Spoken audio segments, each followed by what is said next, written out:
नमस्कार दोस्तों, मैं वैभव आप सभी का स्वागत करता हूं आध्यात्मिक तर्क यूट्यूब चैनल में। आज का सवाल है विशाल पाठक जी की ओर से। विशाल जी पूछते हैं कि मैं अपने माथे पर इतना बड़ा तिलक क्यों लगाता हूं? चंदन का तिलक लगाने के पीछे का वैज्ञानिक कारण क्या है?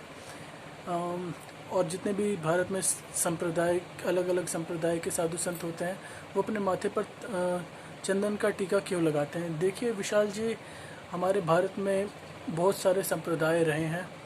तो पहले नंबर की चीज़ कि आपका जो तिलक है वो ये इस बात को डिनोट करता है कि आप कौन से संप्रदाय से हैं या कौन सी भक्ति शाखा से आते हैं, किस में आपकी आस्था है। जैसे कि अगर यू शेप का अगर टीका है तो इसका मतलब है कि आप वैष्णव संप्रदाय से हैं। जैसे मैंने त्रिपुंड लगा रखा है, इसका अर्थ होता है कि आप वैष्णव संप्रदाय से हैं। ऐसा कोई ज़रूरी नहीं है कि कोई वैष्णव संप्रदाय से तो उसका आने वाली पीढ़ी भी वैष्णव ही रहेगी। अगर उनकी शिव में भक्ति है तो वह शैव संप्रदाय के भी हो जाते हैं। ये कोई बहुत बड़ी चीज़ नहीं मानी गई हमारे भारत में। जैसे मेरे पिताजी रामानुजी तिलक लगाते हैं, लेकिन मैं रावड़ी या त्रिपुंड तिलक लगाता हूँ। तो इसका मतलब है कि मेरी शिव में आस्था ज़्यादा है। तो पहले नंबर की चीज़ तो ये एक परंपरा का विषय हो गया। और दूसरे नंबर की बात आपने पूछा है कि इसका वैज्ञानिक कारण क्या है।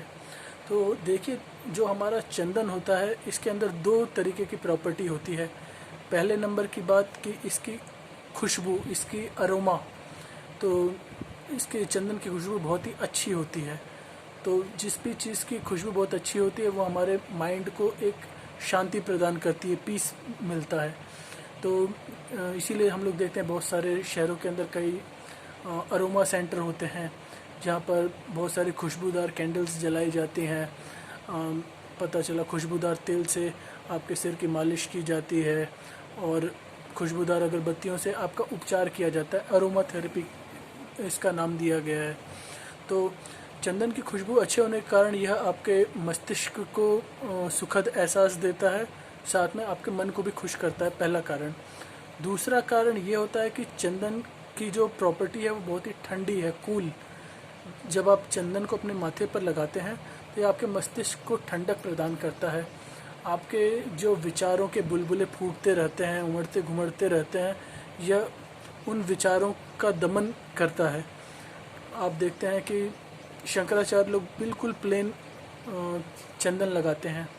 इसका कारण यह है कि शंकराचार्य लोगों को ज़्यादा ज्ञान होता है, वो काफ़ी पढ़ते हैं, तो काफ़ी पढ़ने के कारण उनके दिमाग में विचार भी बहुत ज़्यादा उमड़ते घुमड़ते रहते हैं।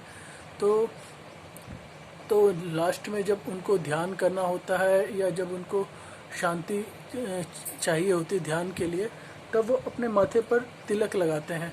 इससे उनके माथे के जो विचार होते हैं, विचारों का दमन होता है और उनको ध्यान लगाने में आराम होता है।